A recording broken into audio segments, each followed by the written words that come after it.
दोस्तों नमस्कार, मैं हरीश कुमावत आपके अपने YouTube channel HR study point पर एक बार फिर आपका वेलकम करता हूं, हार्दिक स्वागत करता हूं। दोस्तों, आप लोगों का जो प्यार मुझे इस YouTube चैनल के ज़रिए मिल रहा है उसको मैं ताउम्र नहीं भुला पाऊंगा। मेरी आप लोगों से यही उम्मीद है कि इसी प्रकार आप लोगों का साथ यदि मुझे मिलता रहा तो आपका अपना YouTube channel HR study point एक दिन बहुत ऊंचाइयों को छू लेगा।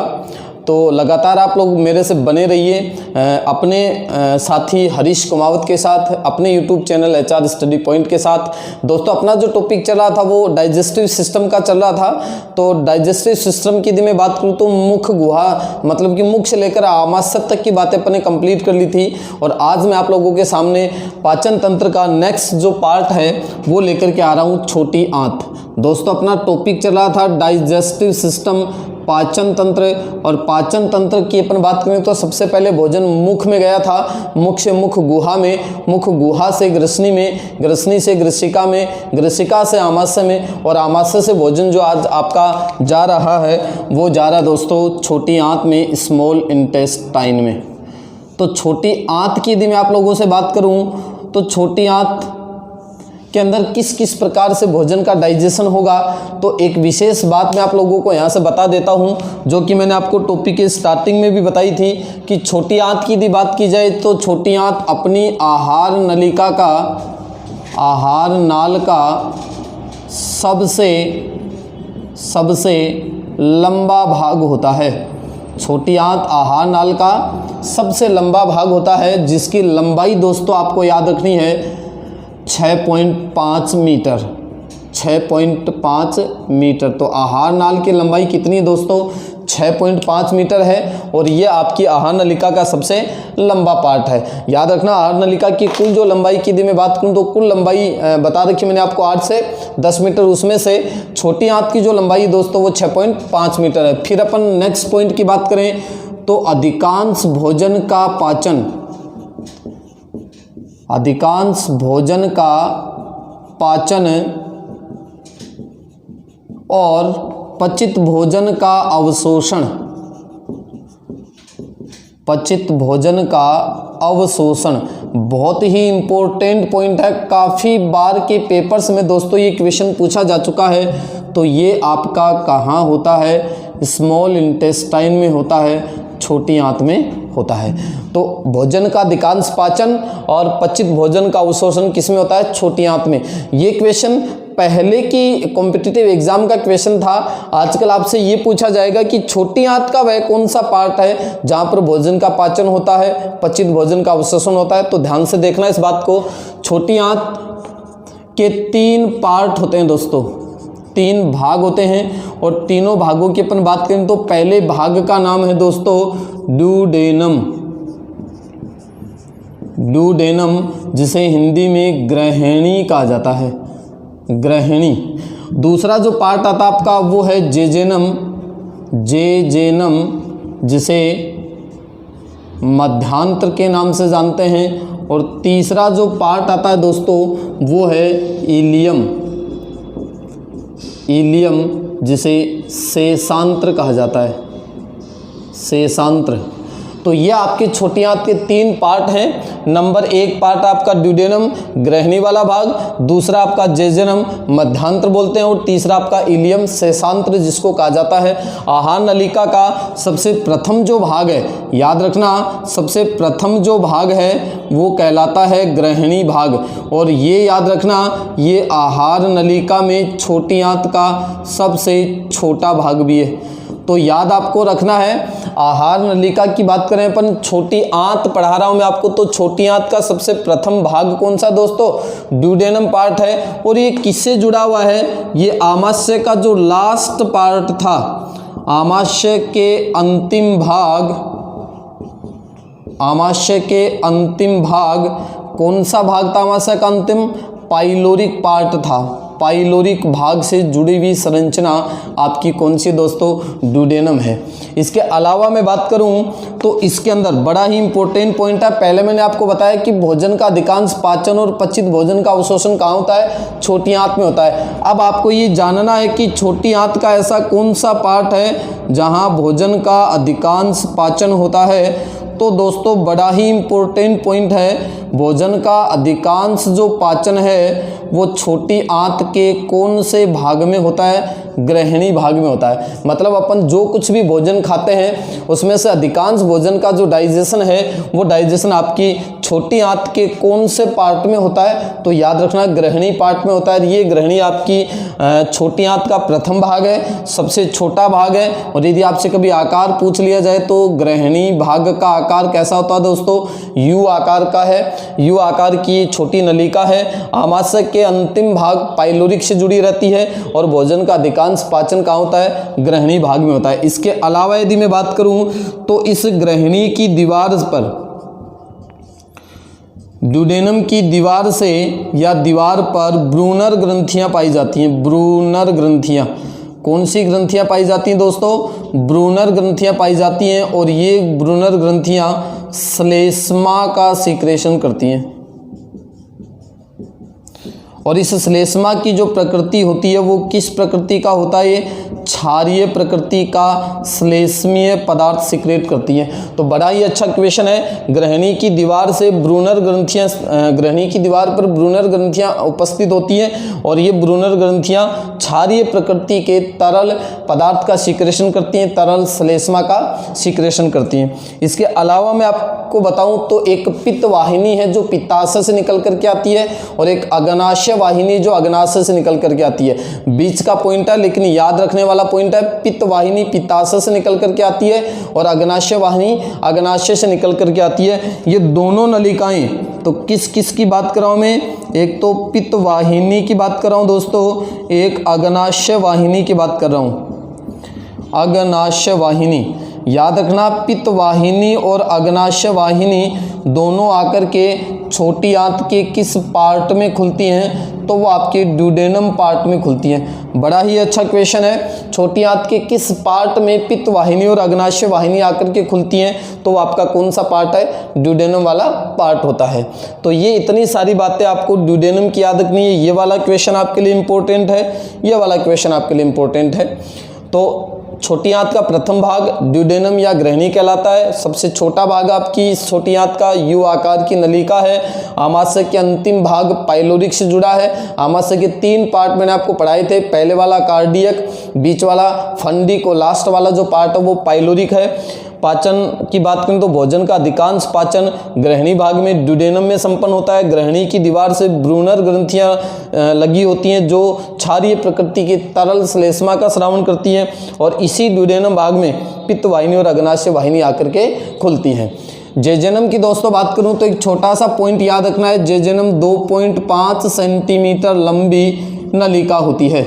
2.5 सेंटीमीटर लंबी नलिका होती है और ये किस किस को जोड़ती है? तो ड्यूडेनम और इलियम के बीच की जो लंबी पतली नलिका है, ड्यूडेनम और इलियम के बीच की 2.5 सेंटीमीटर लंबी पतली जो नलिका है उस नलिका को कहा जाता है जेजेनम या मध्यांत्र।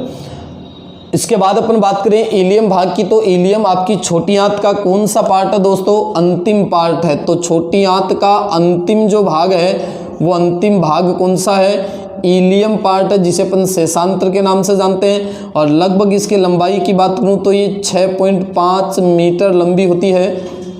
6.5 मीटर लंबी है। जैसा कि आपको पता है संपूर्ण जो आपकी छोटी आंत है वो 6.5 मीटर लंबी है। तो छोटी आंत का सबसे छोटे वाला पार्ट तो ड्यूडेनम और सबसे लंबा जो पार्ट है वो आपका 3.6 मीटर युक्त इलियम भाग। इस इलियम भाग की बात करूं तो पचित भोजन का अवशोषण,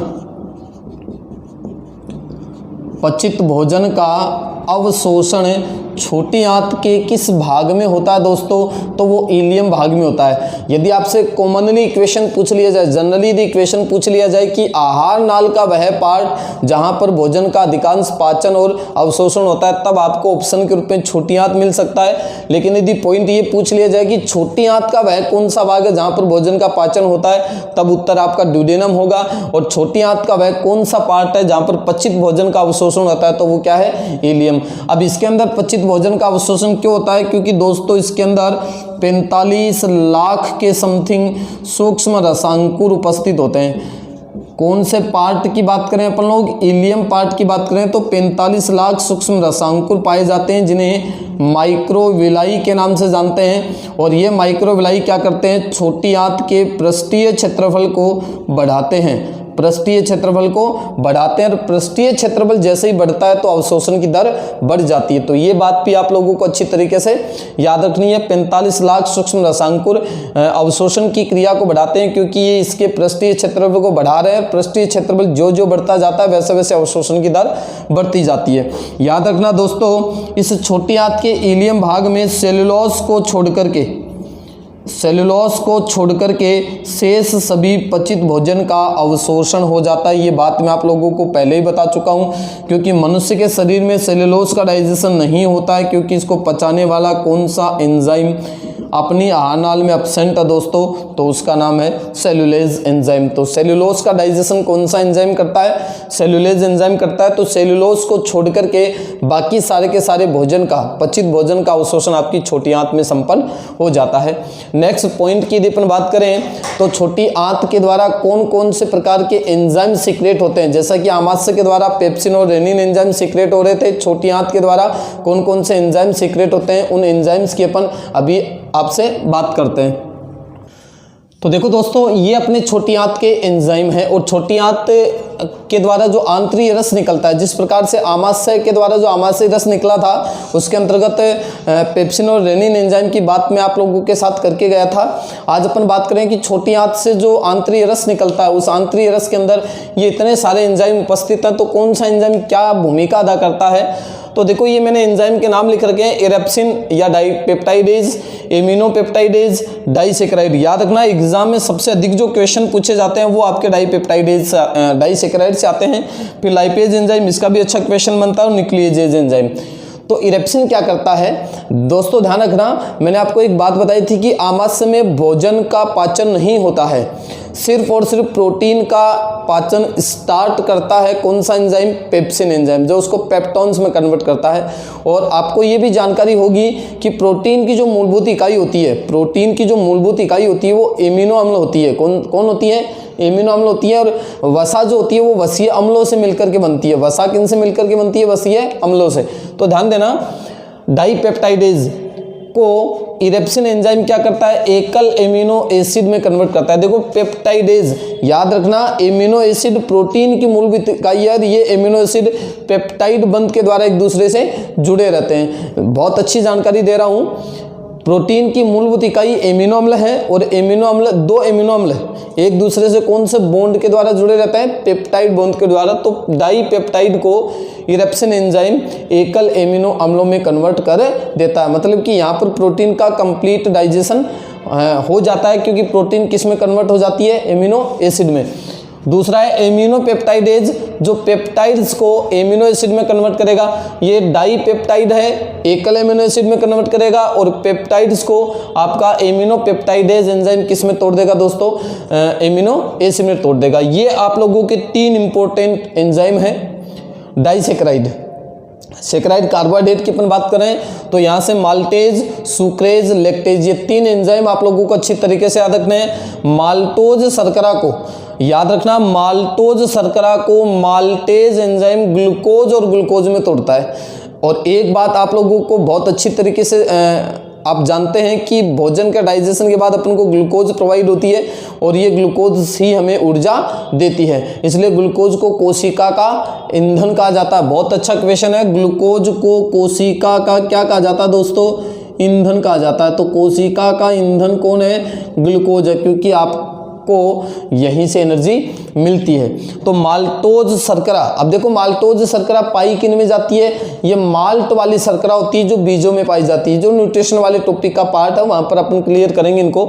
सुक्रोज शर्करा की बात करें तो ये आपके रसोई घर वाली चीनी है, जिसको अपन व्यापारिक शर्करा के नाम से जानते हैं, गुड़ शर्करा के नाम से जानते हैं। इसके अलावा इसे टेबल शर्करा कहा जाता है। तो ये शर्करा आपकी सुक्रोज शर्करा है। जो सुक्रेज एंजाइम इसको ग्लूकोज और फ्रक्टोज में तोड़ देगा। और फ्रक्टोज की यदि मैं बात करूं तो फ्रक्टोज इस पूरी प्राणी जगत की, पूरी प्रकृति की सबसे मीठी शर्करा होती है। और सैकरीन कृत्रिम मीठा पदार्थ है। दोनों क्वेश्चनों में बहुत बड़ा अंतर है। प्रकृति की सबसे मीठी शर्करा फ्रक्टोज होती है और प्रकृति का सबसे मीठा रासायनिक पदार्थ सैकरीन होता है, और उस सैकरीन का यूज कौन करते हैं दोस्तों? डायबिटीज से पीड़ित व्यक्ति करते हैं। तो सुक्रोज शर्करा को सुक्रेज एंजाइम ग्लूकोज और फ्रक्टोज में कन्वर्ट करता है। और फिर लैक्टोज शर्करा की बात करें तो ये मैं आपको ऑलरेडी बता चुका हूं कि दूध में कौन सी शर्करा होती है? लैक्टोज शर्करा होती है। तो इस लैक्टोज शर्करा को लैक्टेज एंजाइम ग्लूकोज और गैलेक्टोज में परिवर्तित करने का काम संपन्न करता है। फिर लाइपेज एंजाइम की बात करें तो वसा या लिपिड, याद रखना दोस्तों, अपने शरीर के अंदर फैट होना भी बहुत जरूरी है, लेकिन वो लिमिट क्रॉस कर गई तो कल जैसा मैं आप लोगों को पिछले वीडियो में बताया था मैंने, मोटापे के शिकार हो जाएंगे अपन। तो लाइपेज क्या करता है? वसा या लिपिड को, फैट जिसको आप बोलते हो, फैट बोलते हैं इसको, फैट, चर्बी चर्बी बोलते हैं ना ऐसा, तो वसा, फैट या लिपिड को लाइपेज एंजाइम वसीय अम्ल तथा ग्लिसरॉल में कन्वर्ट करने का काम संपन्न करता है। तो ये जो एंजाइम है आपके लिए ये भी काफ़ी इंपॉर्टेंट साबित होता है। तो लाइपेज एंजाइम किसका डाइजेशन कर रहा है? वसा का डाइजेशन करता है, जिसको किस में तोड़ता है दोस्तों? वसीय अम्ल और ग्लिसरॉल में तोड़ता है। जिस प्रकार प्रोटीन एमिनो एसिड से बने होते हैं उसी प्रकार वसा किससे बनी होती है दोस्तों? वसीय अम्लों से बनी होती है। फिर बात करें न्यूक्लियेजेज एंजाइम की, तो न्यूक्लिक अम्ल और न्यूक्लियोटाइड को, न्यूक्लिक एसिड मतलब डीएनए आरएनए और न्यूक्लियोटाइड को न्यूक्लियेजेज एंजाइम किस में कन्वर्ट करता है? न्यूक्लियोसाइड और शर्करा में कन्वर्ट करने का काम संपन्न करता है। तो दोस्तों ये आपकी छोटी आंत के आंतरिक रस से निकलने वाले एंजाइम थे। आप इनका स्क्रीनशॉट ले सकते हैं क्योंकि आप लोगों के लिए बड़े कारगर साबित हो सकते हैं। तो दोस्तों ये आपकी छोटी आंत के अंदर डाइजेशन और अवशोषण की क्रिया कंप्लीट हो चुकी है। नेक्स्ट मैं आप लोगों के सामने पॉइंट ले रहा हूँ छोटी अपनी आहारनाल का सबसे लास्ट पार्ट। जैसा कि मैंने आपको बताया था छोटी आंत मुख गुहा मुख से स्टार्ट होती है, गुदा द्वार यानी कि मल द्वार पर जाकर के ख़त्म होती है। तो आपकी आहारनाल का सबसे लास्ट जो पार्ट बचा है वो है दोस्तों बड़ी आंत। तो बड़ी आंत की अपन बात करते हैं, बड़ी आंत लार्ज इंटेस्टाइन। और बड़ी आंत की दोस्तों बात करें तो याद रखना बड़ी आंत की जो लंबाई होती है वो 1 मीटर से लेकर और 1.5 मीटर तक होती है। लेकिन एक बात का विशेष ध्यान रखना, छोटी आंत का व्यास कम होता है, लंबाई ज़्यादा होती है, जबकि बड़ी आंत का व्यास ज़्यादा होता है और लंबाई कम होती है। बड़ी आंत मोटी होती है, मतलब ज़्यादा मोटी नलिका है, जबकि इसकी लंबाई कम है। और बड़ी आंत की लंबाई 6.5 मीटर थी लेकिन उसका व्यास कम होता है। तो लंबाई 1 मीटर से 1.5 मीटर हो गई। और देखो जिस प्रकार से छोटी आंत के 3 पार्ट थे ठीक उसी प्रकार बड़ी आंत के भी 3 पार्ट होते हैं दोस्तों। नंबर 1 सिक्कम, नंबर 2 कोलन और नंबर 3 मलाशय रेक्टम, मलाशय रेक्टम। तो ये आपकी छोटी आंत के जिस प्रकार 3 पार्ट थे ड्यूडेनम, जेजेनम, इलियम, ठीक उसी प्रकार आपकी बड़ी आंत के भी 3 पार्ट हैं। नंबर 1 सिक्कम, नंबर 2 कोलन और नंबर 3 मलाशय। याद रखना दोस्तों छोटी आंत का सबसे प्रथम भाग सिक्कम भाग होता है। छोटी आंत बड़ी आंत की बात करें पर बड़ी आंत का सबसे पहला जो पार्ट है वो कौन सा भाग है? सिक्कम पार्ट है। इस सिक्कम के कुछ दूसरे नाम भी हैं, कर्मी रूपी परिशेषिका, कर्मी रूपी परिशेषिका, वर्मीफॉर्म अपेंडिक्स, वर्मीफॉर्म अपेंडिक्स, अंधनाल। ये आपके सिक्कम पार्ट के नाम हैं जो आप लोगों को बहुत अच्छी तरीके से याद रखने हैं। मतलब मैं आपको बताऊं वर्मीफॉर्म अपेंडिक्स, कृमि रूपी परिशेषिका या अंधनाल ये मनुष्य की आहार नाल का कौन सा अंग माना गया है दोस्तों? अवशेषी अंग माना गया है। कौन सा अंग है? अवशेषी अंग। एक दांत की अपन बात करें तो मुख गुहा में मैंने अक्कल दाढ़ की बात की थी, वो अपनी मुख गुहा का अवशेषी अंग था। थर्ड मोलर जिसको अपन ने नाम दिया था 20 से 25 वर्ष की उम्र में जो निकल करके आता है और ये भी अवशेषीय अंग है। कृमि रूपी परिशेषिका, वर्मीफॉर्म अपेंडिक्स, अंधनाल या फिर सिक्कम जो बड़ी आंत का कौन सा पार्ट है, याद रखना दोस्तों प्रथम वाला पार्ट है। इसके अलावा यदि मैं बात करूं तो इस सिक्कम पार्ट के अंदर विशिष्ट प्रकार के सहजीवी जीवाणु उपस्थित होते हैं। सहजीवी जीवाणु उपस्थित होते हैं। ये सहजीवी जीवाणु क्या करते हैं, अपचित भोजन को, याद रखना भोजन का पाचन छोटी आंत के ड्यूडेनम भाग में हो गया था और उस भोजन अपचित भोजन के अंदर जो भी आवश्यक न्यूट्रिएंट थे उन सभी को इलियम भाग के द्वारा अवशोषित कर लिया गया था। अब जो शेष भोजन बचा है वो कैसा है दोस्तों, अपचित भोजन है, वेस्टेज फूड है, वो अपने शरीर के लिए आवश्यक नहीं है। तो वो सबसे पहले बड़ी आंत के कौन से पार्ट में आएगा, सिक्कम वाले पार्ट में। तो अपचित भोजन को किण्वन क्रिया के द्वारा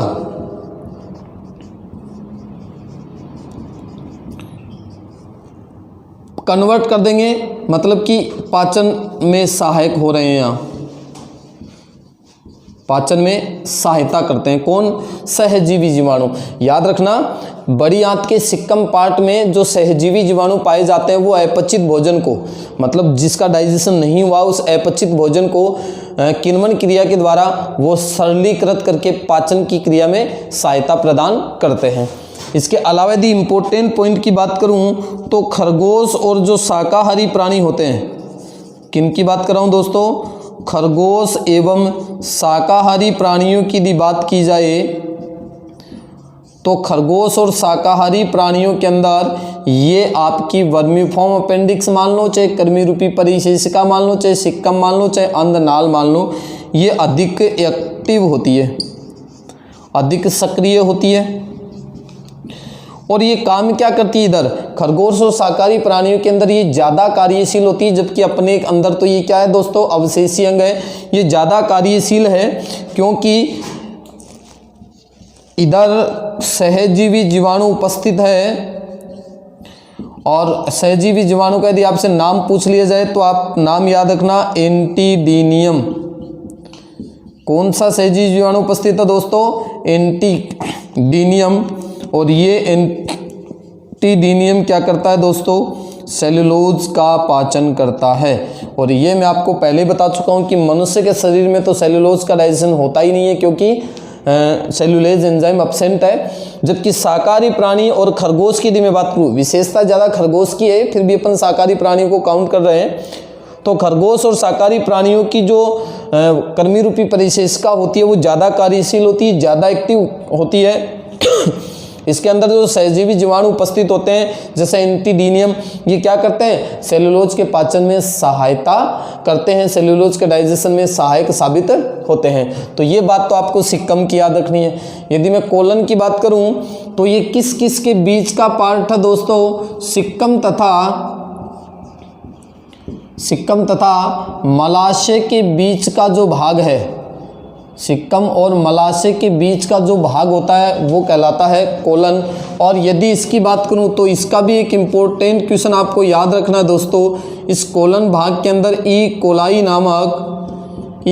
नामक बैक्टीरिया उपस्थित होता है या उपस्थित होते हैं। और ये ई कोलाई नामक बैक्टीरिया क्या करते हैं, अपचित भोजन को, बड़ा ही इम्पोर्टेंट पॉइंट है, अपचित भोजन को किसमें कन्वर्ट करते हैं दोस्तों, मल में कन्वर्ट करते हैं। तो याद रखना ई कोलाई जो बैक्टीरिया होते हैं वो कहाँ उपस्थित होते हैं, बड़ी आंत के कोलन वाले पार्ट में उपस्थित होते हैं, जो क्या करते हैं, अपचित भोजन को मल में परिवर्तित करने का काम संपन्न करते हैं। इसके अलावा सिक्कम और कोलन के बीच, सिक्कम एवं कोलन के बीच जो वाल्व उपस्थित होता है, सिक्कम और कोलन के बीच एक विशिष्ट प्रकार का वाल्व उपस्थित होता है जिसे इलियोसिकल वाल्व कहा जाता है। क्या कहा जाता है दोस्तों, इलियोसिकल वाल्व कहा जाता है। इसके अलावा कोलन वाले पार्ट के अंदर कुछ ग्रंथियां पाई जाती हैं और इन ग्रंथियों को कहा जाता है टिन्नी। ग्रंथियों के समूह मान सकते हैं, जिन्हें अपन क्या कहते हैं दोस्तों, टिन्नी के नाम से जानते हैं। तो ये आपको कोलन की बातें याद रखनी है। सिक्कम और मलाशय के बीच का भाग क्या कहलाता है, कोलन कहलाता है। इसके अंदर ई कोलाई नामक सहजीवी बैक्टीरिया उपस्थित होता है, जो अपचित भोजन को किस में बदलता है, मल में बदलता है। जिस प्रकार से इधर जो आपका एंटीडीनियम था या फिर किण्वन क्रिया का क्वेश्चन बनता है, ठीक उसी प्रकार इंपॉर्टेंट क्वेश्चन बनता है कि बड़ी आंत के किस भाग में ई कोलाई नामक जीवाणु उपस्थित होता है, जो अपचित भोजन को मल में परिवर्तित करता है। तो वो किसमें दोस्तों, कोलन वाले पार्ट में उपस्थित है। सिक्कम और कोलन के बीच जो वाल्व उपस्थित होता है उसे इलियोसिकल वाल्व कहा जाता है, और इसके अंदर ग्रंथियां पाई जाती हैं जिन्हें टिन्नी कहा जाता है। मलाशय की बात करें तो ये आपकी आहार नलिका का या फिर बड़ी आंत का सबसे अंतिम भाग होता है दोस्तों। अंतिम भाग 2 से 3 सेंटीमीटर लंबी नलिका नुमा संरचना है, जो मल का संग्रहण करती है। मल का संग्रहण करती है, और मल का संग्रहण करती है इसलिए इसका नाम क्या है, मलाशय। रेक्टम मल प्लस आशय मतलब ये मल को संग्रहित करने का कार्य संपन्न करता है। और मलाशय से मल द्वार के द्वारा इस मल को अपचित भोजन को या फिर जो अपशिष्ट पदार्थ जिसको अपन मल नाम देते हैं उसको शरीर से बाहर उत्सर्जित कर दिया जाता है। कौन से द्वार के द्वारा, मल द्वार या फिर गुदा द्वार के द्वारा मल को शरीर से बाहर उत्सर्जित कर दिया जाता है। तो ये आपके बड़ी आंत के 3 पार्ट हो गए। नंबर 1 सिक्कम, नंबर 2 कोलन और नंबर 3 मलाशय। दोस्तों याद रखना, ई कोलाई को मत भूल जाना, किण्वन क्रिया को मत भूल जाना, वर्मीफॉर्म अपेंडिक्स का नाम मत भूल जाना, और सहजीवी जीवाणु एंटीडीनियम आप लोगों को अच्छी तरीके से याद रखना है। एक लास्ट जो पॉइंट आता है आपका, वो मैं आपको बताता हूँ कि मनुष्य के मल में दुर्गंध का कारण कौन होते हैं। तो मनुष्य के मल में दुर्गंध का कारण बनने वाले जो पदार्थ होते हैं उनके नाम भी आप लोगों को याद रखना है कि मनुष्य के मल में दुर्गंध किन किन कारकों की वजह से आती है। तो 1 नंबर आता है इंडोल, 2 नंबर आता है क्रीसोल, और 3 नंबर आता है दोस्तों स्केटोल। तो मनुष्य के मल में दुर्गंध का जो कारण बनते हैं वो कौन कौन है, इंडोल, स्केटोल और क्रीसोल। तो ये आपके बड़ी आंत का पार्ट कंप्लीट। एक बात मैं आपको बता देता हूँ, पाचन की क्रिया भी कंप्लीट नहीं हुई है दोस्तों, क्योंकि जो सहायक पाचन अंग हैं वो भी आपके शेष हैं, यकृत, अग्नाशय और आपका पित्ताशय। तो इनके अपन चर्चा जस्ट अभी करेंगे, वो सहायक ग्रंथियों के रूप में काउंट करते हैं अपन। तो दोस्तों अपन अब लेकर के चलेंगे आपके सहायक पाचन जो अंग है, तो वो बड़े इंपॉर्टेंट हैं, क्योंकि सहायक पाचन अंगों से भी बहुत अच्छे क्वेश्चन एग्जाम्स में निकल करके आते हैं। तो देखो 3 सहायक पाचक अंगों की अपन बात करेंगे। याद रखना, अपनी आहार नलिका के पार्ट नहीं है वो। आहार नलिका कंप्लीट करवा दी मैंने आपको। आहार नलिका के भाग नहीं होते हैं, लेकिन भोजन के पाचन में अपनी महत्वपूर्ण भूमिका अदा करते हैं, जिसमें से सबसे पहला आता है आपका पित्त रस। दूसरा आता है दोस्तों अग्नाशयी रस, और तीसरा इंपॉर्टेंट जो पॉइंट दोस्तों आपका है वो है यकृत, लीवर। याद रखना, अग्नाशयी रस सीक्रेट होगा कहाँ से, अग्नाशय से। और पित्त रस की बात करूं तो ये संग्रहित कहाँ रहता है दोस्तों, पित्ताशय में संग्रहित रहता है। कहाँ स्टोरेज रहता है, ये स्टोर कहाँ रहता है, पित्तरस पित्ताशय में। तो याद रखना, पित्ताशय, अग्नाशय और यकृत ये आहार नलिका के भाग नहीं है, फिर भी भोजन के पाचन में अपनी महत्वपूर्ण भूमिका अदा करते हैं। तो किस किस प्रकार से क्या क्या काम संपन्न करते हैं, सबसे पहले अपन लेकर के चलते हैं पित्ताशय या पित्तरस को। तो दोस्तों ध्यान देना, पित्तरस का जो निर्माण है, पित्तरस का जो निर्माण है वो होता है लीवर में। पित्तरस का निर्माण कहाँ होता है दोस्तों, लीवर में होता है, यकृत में होता है, बहुत बार आता है पेपर में। पित्तरस का निर्माण कहाँ होता है, लीवर में होता है। लेकिन पित्तरस का संग्रहण यदि आपसे पूछ लिया जाए तो पित्त रस का संग्रहण होता है दोस्तों पित्ताशय में।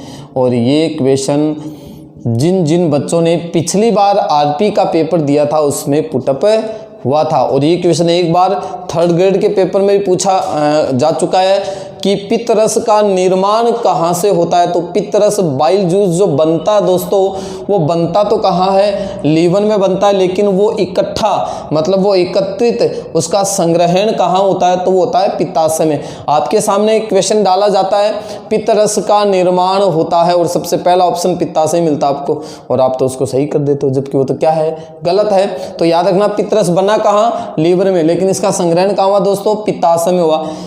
अब देखो पित्त रस की अपन बात करें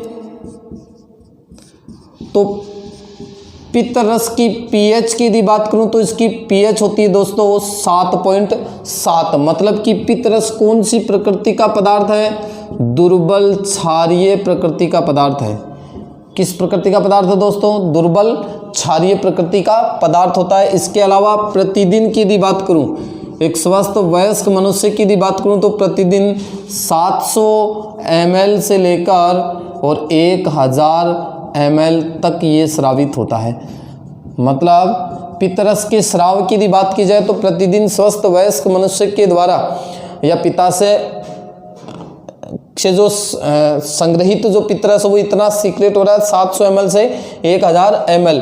इसके अलावा पित्त रस की यदि बात की जाए तो पित्त रस में 92% तो होता है दोस्तों जल, 92% तो क्या होता है, जल। लगभग 6% होते हैं दोस्तों पित्त लवण, और 1 से 2% होते हैं पित्त वर्णक। क्या उपस्थित होते हैं, पित्त वर्णक। तो ये आपके पित्त रस का रासायनिक संगठन है, 92% जल, 6% पित्त लवण और 1 से 2% पित्त वर्णक उपस्थित होते हैं। और जो पित्त लवण होते हैं दोस्तों वो बने हुए होते हैं सोडियम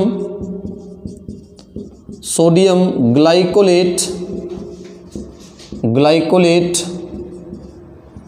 तथा सोडियम टोरोकोलेट के बने होते हैं। आपसे पूछा जा सकता है कि पित्त लवण किस किस के बने होते हैं, तो पित्त लवण याद रखना सोडियम ग्लाइकोलेट और सोडियम टोरोकोलेट के बने होते हैं। इसके अलावा अपन बात करें तो पित्त रस का जो एक वर्ग है बड़ा इंपॉर्टेंट है, यह विटामिन ए, डी, ई तथा के, इन सारे के सारे विटामिन का अवशोषण करता है। और आपको पता है कि विटामिन से हमें किसी प्रकार की कोई एनर्जी नहीं मिलती, लेकिन फिर भी अपने शरीर के लिए बहुत ज़रूरी है, क्योंकि इनकी कमी से जो रोग होते हैं वो भी आपको पता है अच्छे से। तो पित्त रस कौन कौन से विटामिन का अवशोषण करता है, vitamin A, vitamin D, vitamin E और ई तथा विटामिन के। इसके अलावा पित्त रस भोजन को सड़ने से बचाता है, भोजन को सड़ने से बचाता है। और भोजन को कैसा माध्यम प्रदान करता है दोस्तों, क्षारीय माध्यम प्रदान करता है, क्योंकि खुद कौन सी प्रकृति का है, क्षारीय प्रकृति का। तो भोजन को कैसा माध्यम प्रदान करेगा, क्षारीय माध्यम प्रदान करेगा। एक अलग से इंपॉर्टेंट पॉइंट और आपको नोट करना है, चूहा, व्हेल मछली, इसके अलावा घोड़ा, इनके अंदर दोस्तों पित्ताशय क्या होता है, एब्सेंट होता है। तो चूहा, व्हेल मछली और घोड़ा है, इन सभी के अंदर पित्ताशय क्या होता है, एब्सेंट होता है।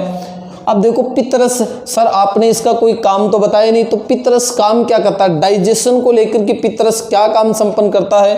तो बड़ा इंपॉर्टेंट पॉइंट आप लोगों को याद रखना है, पित्त रस वसा का इमल्सिफिकेशन करता है, वसा का इमल्सिफिकेशन करता है दोस्तों। और इमल्सिफिकेशन का मतलब होता है पाइसीकरण। क्या होता है दोस्तों, पाइसीकरण। और पाइसीकरण या इमल्सिफिकेशन का मतलब क्या है, वसा के बड़े बड़े अणुओं को सरल छोटे छोटे अणुओं में कन्वर्ट करना। वसा के बड़े बड़े। वसा आपको किससे मिलती है? चिकनाई वाले पदार्थ, तेल, घी, मक्खन, बटर, पनीर, जो भी आप खाते हैं जिनमें चिकनाई उपस्थित होती है, उन सारे के सारे पदार्थों के अंदर जो वसा होती है, उस वसा के बड़े बड़े अणुओं को छोटे छोटे अणुओं में परिवर्तित करने का काम किस रस का है दोस्तों? पित्त रस का है। तो ये पित्त रस का काम है। आप देखो, पित्त रस का संग्रहण किसमें हुआ है? पित्ताशय में। पित्ताशय आहार नलिका का पार्ट नहीं है ना, फिर भी मैंने आपको छोटी आंत के इलियम पार्ट के अंदर ये बताया था कि पित्ताशय से पित्त वाहिनी आकर के यहाँ मिलती है और अग्नाशय से अग्नाशयी वाहिनी आकर के यहाँ मिलती है। तो ये रस उसके साथ आते हैं और यहाँ छोटी आंत में आकर के ये डाइजेशन को अंजाम देते हैं। भोजन कभी भी पित्ताशय में नहीं जाएगा। पित्ताशय के द्वारा पित्त वाहिनी के माध्यम से पित्त रस कहाँ डाला जाएगा? छोटी आंत में के ड्यूडेनम वाले पार्ट में डाला जाएगा। वहाँ ये भोजन का डाइजेशन स्टार्ट करेंगे। तो वसा का इमल्सिफिकेशन या पाइसीकरण करता है, यानी कि वसा के बड़े बड़े अणुओं को किस में कन्वर्ट करता है दोस्तों? छोटे छोटे अणुओं में कन्वर्ट करने का काम संपन्न करता है। तो ये आप लोगों को अच्छी तरीके से पित्त रस की बातें याद रखनी है।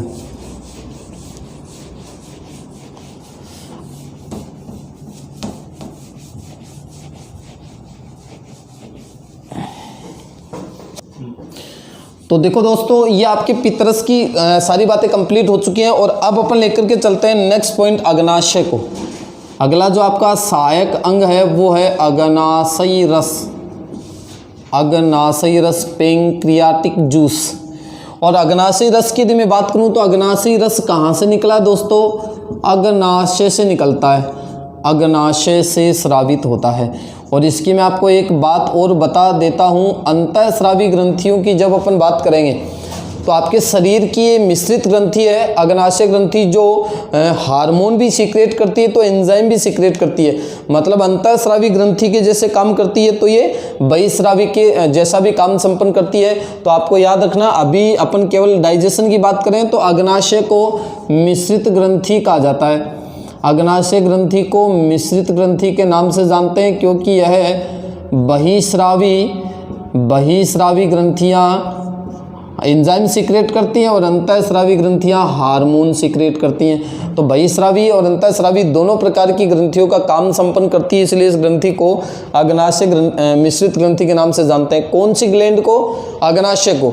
अब अपन केवल डाइजेशन से रिलेटेड बातें कर रहे हैं तो अग्नाशयी रस कहाँ से सीक्रेट हुआ दोस्तों? अग्नाशय से सीक्रेट हुआ है। और ये अग्नाशयी रस भी कहाँ जाकर के मिलता है? तो याद रखना, छोटी आंत के ड्यूडेनम वाले भाग में, ड्यूडेनम भाग में कौन जाकर के खुल रही थी? अग्नाशयी वाहिनी। और इस अग्नाशयी वाहिनी के द्वारा अग्नाशयी रस आपकी छोटी आंत के अंदर पहुंचा दिया जाता है। याद रखना, ना पित्ताशय में भोजन जाता है ना अग्नाशय में भोजन जाता है। ये सिर्फ नलिकाएं हैं जो अपने रस को छोटी आंत में ला करके छोड़ती हैं। एक बड़ा इंपॉर्टेंट पॉइंट है, सारे के सारे पाचक रसों में सबसे शक्तिशाली पाचक रस, बहुत इंपॉर्टेंट है। सारे के सारे पाचक रसों में सबसे शक्तिशाली पाचक रस जो होता है दोस्तों वो अग्नाशयी रस होता है। जैसे अपन बात करें आमाशयी रस की, आंतरीय रस की, इसके अलावा जठर रस की, इसके अलावा अपन पित्त रस की बात करें, अग्नाशयी रस की बात करें तो सबसे ज़्यादा जो शक्तिशाली पाचक रस है वो कौन सा? आपका अग्नाशयी रस है, क्योंकि यहाँ पर कंप्लीटली भोजन का डाइजेशन ये अग्नाशयी रस के द्वारा सीक्रेट होने वाले एंजाइम कर देंगे। पीएच की यदि बात करें तो इसकी जो पीएच होती है वो 7.5 से लेकर और 8.3 होती है। मतलब अग्नाशयी रस भी कौन सी प्रकृति का है दोस्तों? दुर्बल क्षारीय प्रकृति का है। और दुर्बल क्षारीय प्रकृति का होने के कारण ये भी भोजन को कैसा माध्यम प्रदान करता है? क्षारीय माध्यम प्रदान करता है। भोजन को कैसा माध्यम प्रदान करता है? क्षारीय माध्यम प्रदान करता है। अब देखो, अपन अग्नाशयी रस के एंजाइम की बात करते हैं। बड़े ही इंपॉर्टेंट एंजाइम है। यहाँ से भी एक क्वेश्चन लास्ट ईयर के लैब असिस्टेंट के पेपर में पूछा गया था, वो कौन सा था? बातें करते हैं अभी। देखो दोस्तों, सबसे पहला एंजाइम सीक्रेट होता है एमाइलेज। कौन सा एंजाइम? एमाइलेज। और एमाइलेज एंजाइम क्या करता है? आपका जो स्टार्च था, आपने जो कार्बोहाइड्रेट खाया था, याद रखना कार्बोहाइड्रेट का डाइजेशन मुख्य गुहा में टाइलिन एंजाइम के द्वारा स्टार्ट हुआ था, मैंने आपको बताया था। तो आपका जो स्टार्च है, आपने जो स्टार्च खाया है, उस स्टार्च को माल्टोज शुगर में, माल्टोज शर्करा में कन्वर्ट करने का काम किस एंजाइम का है दोस्तों? एमाइलेज एंजाइम का है। ये एंजाइम आप लोगों को बहुत अच्छी तरीके से याद रखने हैं, क्योंकि कॉम्पिटिटिव एग्जाम में काफ़ी बार इनके क्वेश्चन पूछे जाते हैं। तो एमाइलेज एंजाइम क्या कर रहा है? स्टार्च को माल्टोज में कन्वर्ट करता है। दूसरा जो एंजाइम सीक्रेट होता है यहाँ से, वो है दोस्तों पेप्सिन। पेप्सिन एंजाइम आपका आमाशय का था, ट्रिप्सिन एंजाइम, ट्रिप्सिन और ट्रिप्सिन के जस्ट बाद इसी का भाई आता है दूसरा काइमोट्रिप्सिन। तो ट्रिप्सिन एंजाइम क्या करता है, काइमोट्रिप्सिन क्या करता है? देखो, पेप्सिन एंजाइम की मैं बात करूं तो प्रोटीन को पेप्टॉन्स में तोड़ा था अपने, याद आ रहा है ना? प्रोटीन को पेप्टॉन्स में कन्वर्ट करने का काम किसका था? आपके पेप्सिन एंजाइम का, तो जो आमाशय रस का एंजाइम था। और इसकी अपन बात करें तो ट्रिप्सिन क्या करता है? प्रोटीन को पेप्टाइड्स में कन्वर्ट करता है। प्रोटीन को पेप्टाइड्स में कन्वर्ट करने का काम कौन सा एंजाइम का दोस्तों? ट्रिप्सिन एंजाइम का है, ट्रिप्सिन एंजाइम का। और काइमोट्रिप्सिन क्या करता है? आपके पेप्टोन्स को किस में कन्वर्ट करता है? पेप्टाइड्स में कन्वर्ट करता है। कौन सा एंजाइम करता है? तो वो है आपका काइमोट्रिप्सिन एंजाइम। अब देखो, अगला जो चौथा एंजाइम आता है वो है इंपॉर्टेंट, जिसका नाम आपको याद रखना है, लाइपेज एंजाइम। बड़ा खतरनाक क्वेश्चन आया था लैब असिस्टेंट में। और लाइपेज एंजाइम क्या करता है दोस्तों? आपकी जो इमल्सीकृत वसा थी, याद रखो, पाइसीकृत वसा या इमल्सीकृत वसा, कौन सी वसा थी? जिसका पित्तरस ने इमल्सिफिकेशन किया था। जैसा कि पित्तरस में मैंने आपको बताया, वसा के बड़े बड़े अणुओं को छोटे छोटे अणुओं में परिवर्तित करने की जो क्रिया है वो इमल्सिफिकेशन कहलाती है। और इमल्सिफिकेशन की क्रिया के बाद जो वसा बनती है वो कहलाती है इमल्सीकृत या पाइसीकृत वसा। और इस इमल्सीकृत या पाइसीकृत वसा को आपका कौन सा एंजाइम दोस्तों? लाइपेज एंजाइम किस में तोड़ता है रे? वसीय अम्लों में कन्वर्ट करने का काम संपन्न करता है। कौन सा एंजाइम की बात कर रहा हूं मैं? लाइपेज एंजाइम की बात कर रहा हूं। और यहां से क्वेश्चन पूछा गया था लैब असिस्टेंट में। क्या क्वेश्चन आया था? निम्न में से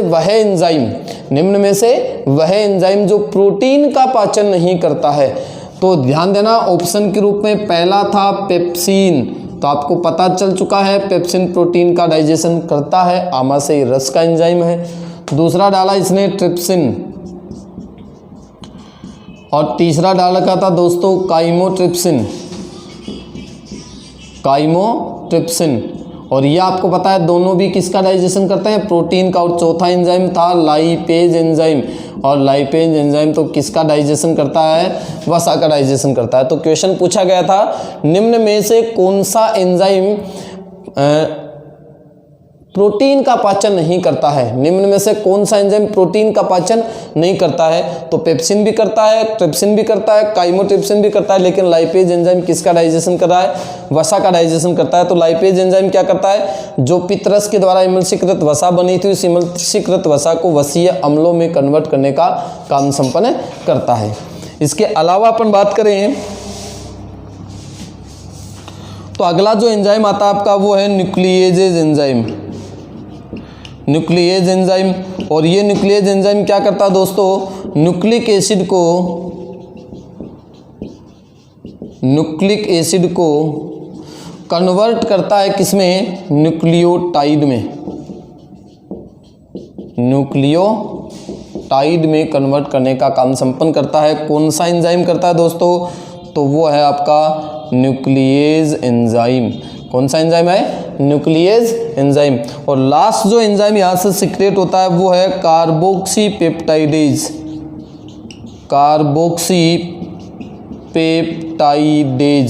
और कार्बोक्सीपेप्टाइडेज एंजाइम क्या काम संपन्न करता है? ध्यान देना, आपकी प्रोटीन और